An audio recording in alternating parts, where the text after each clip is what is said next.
up, here's the upper jaw here with the teeth in it, and then you slowly come down. A pre-op briefing from Professor Peter Brennan to these third and fourth year medical students.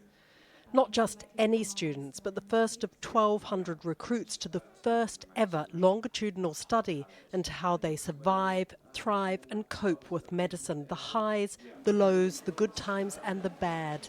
They will be followed every 2 years for at least a decade. So at the moment we're starting with medical students because we are interested in the fast journey of a doctor. Before we went into the surgery with the students, I spoke to the academic leading the study.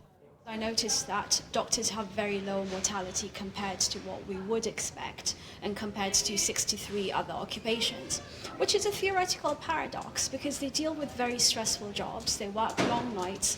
Night shifts are really dangerous for health. Some of them are getting 4 hours of sleep at night. My own research has shown that there are problems such as patients dying and dealing with grief. And yet, at the same time, doctors have much better health.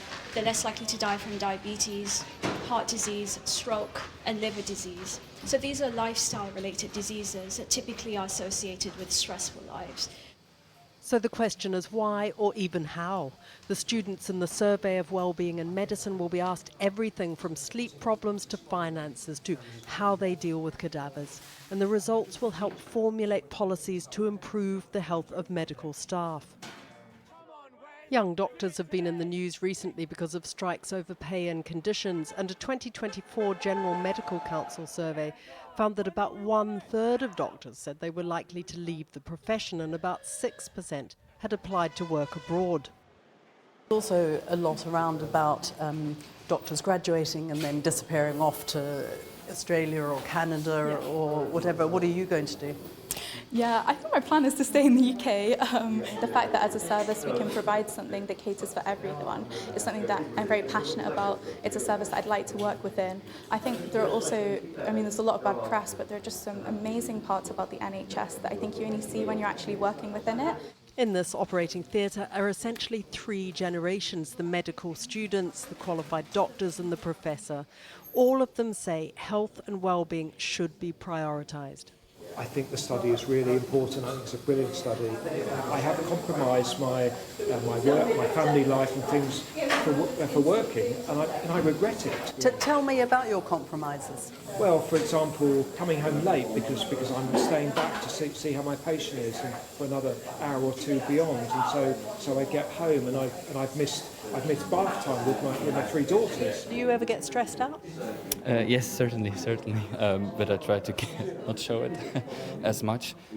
But I think it's really important to have something besides your job to really release your stress. Only between 2 to 6% of medical students drop out before they qualify. They are a resilient lot on the whole. I'm not 100% sure what I'm going to do. I quite have an interest in psychiatry, or maybe neuroscience would be something really interesting, but I'm wanting to keep my doors open because all the placements you get to try a little bit of everything. I think now the system's slowly and gradually changing. There's a lot more on mental health and well-being, so I think maybe definitely scheduling that time for important family events, making sure that there's specific times that you have for yourself.